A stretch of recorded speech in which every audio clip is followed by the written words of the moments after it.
Hello and welcome to HW News. Before we begin this video, watch this clip first. Honorable Speaker, sir, I urge upon the government to declare coronavirus as national disaster. Speaker, sir, we have to announce as a national disaster due to coronavirus affecting the whole nation. A zero revenue situation will definitely impact the repayment of loans. I urge the government to reschedule the loan payment of small businessmen and individual at least for 3 months.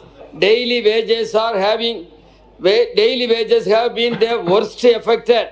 I urge upon the government to pay a minimum of 2,000 per family from the National Disaster Fund. Sir, 1 minute. GST should be waived off for all the sectors for the period of till the disaster is over. Essential goods and commodities have become scarce, and there have been reports that wholesale markets have been closed as a result. I want all of those watching this video today to remember him. This is H. Vasant Kumar, an MP from Tamil Nadu's Kanyakumari, a Congress MP from South India. On 20th of March, 2 days before the Janata curfew that was imposed for a day as a pre-test of the 3-month-long lockdown, H. Vasant Kumar talked about coronavirus inside the parliament. At that time, the COVID cases were some few hundreds in the country. He talks about declaring it a national disaster.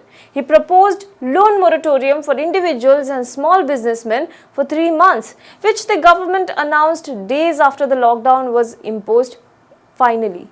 He proposed 2,000 rupees to be given to daily wage laborers. He called for GST waiver. He spoke of shortfall of food and broken supply chain. He spoke about increasing prices of sanitizers and masks, etc. This man, the visionary MP from Kanyakumari, this day would have been in I told you so moment, looking at the mess of our COVID-19 response and ignoring his warnings, but he is not. Because Mr. H. Vasant Kumar has died of COVID-19. He succumbed to the infection. On August 10, his reports turned out to be positive for COVID-19, and after he contracted severe pneumonia. And on Friday, he died. He is survived by his wife, 2 sons and a daughter. His story is that of a person who had humble beginnings but went on to create a good life not only for himself but many around him.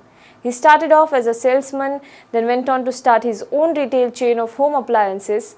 And if you don't know about it, these appliances that we are now purchasing on EMI, Vasant Kumar was one of the earliest businessmen in India to identify how this payment system can change consumer purchase pattern. He then started his own Tamil satellite television network called Vasant TV in 2008. He was the working president of Tamil Nadu Congress and twice was an MLA before becoming MP. He stood in the parliament that day and warned the government he wanted some steps to be taken on his suggestions. And what was the response from the speaker? He cut him off in the middle of his speech and said, "Mic band." So I want you to remember that this man warned us of everything that could go wrong because of coronavirus pandemic, but he wasn't even given 5 minutes to speak, or he was not even taken seriously by either the ruling party or even the Lok Sabha speaker. What is the coronavirus situation in India today? For the 4th consecutive day, we are reporting more than 70,000 coronavirus cases. The total tally is more than 34 lakh now. Every day for the last few days, we are reporting 1,000 people who are dying due to COVID-19. And this has taken our death toll in totality to 62,000. While patients recovered are more than those with active infections, India now has the fastest growing coronavirus caseload of any country in the world. In this regard, India has even surpassed US and Brazil. The abrupt lockdown throttled the economy, and now many states and the central government, as a part of unlocking the country, are opening up the economy. This has taken coronavirus, which was earlier concentrated in the urban areas, to rural areas. Public health infrastructure is overwhelmed and understaffed and underprepared to handle the patients of COVID-19, and that is where the challenges lie. And this is not only the story of us, the urban and rural India. How much has COVID-19 spread across the country? We can gauge it from the fact that even an indigenous tribe in Andaman and Nicobar, which is protected, is threatened by COVID-19 pandemic.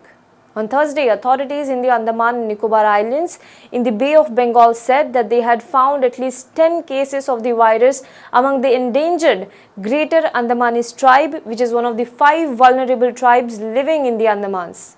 6 members of the tribe tested positive a few weeks ago. Medical workers carried out testing of all the 60 members and found out 4 more positive cases.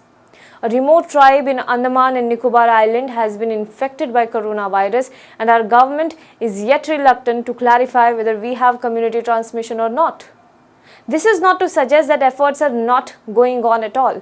The vaccine trials are being conducted and testing rate has improved too. But is that enough to arrest the spread? Evidence shows that the spread has indeed increased, so whatever we are doing, it is not enough. But how are we going to move forward if those sitting in the chair keep cutting off the voices that try to warn us about the disaster to come? So when we wonder how did we come so far in terms of the pandemic, remember H. Vasant Kumar and remember that his warning fell on deaf ears. Do let us know what you think in the comment box below. For more news and updates, you can log on to www.hwnews.in. Now be the first to know about the latest updates on our new news app. Go on your Android or iOS, search for HW News Network. Download our app, choose the language you prefer to get updates in, and be up to date with the latest news. If you like this video, please share it and we would love to hear your comments in the comments section down here. Also, please do like our Facebook page and follow us on Twitter to get minute-to-minute news updates. For more such shows and videos, well, subscribe to our YouTube channel.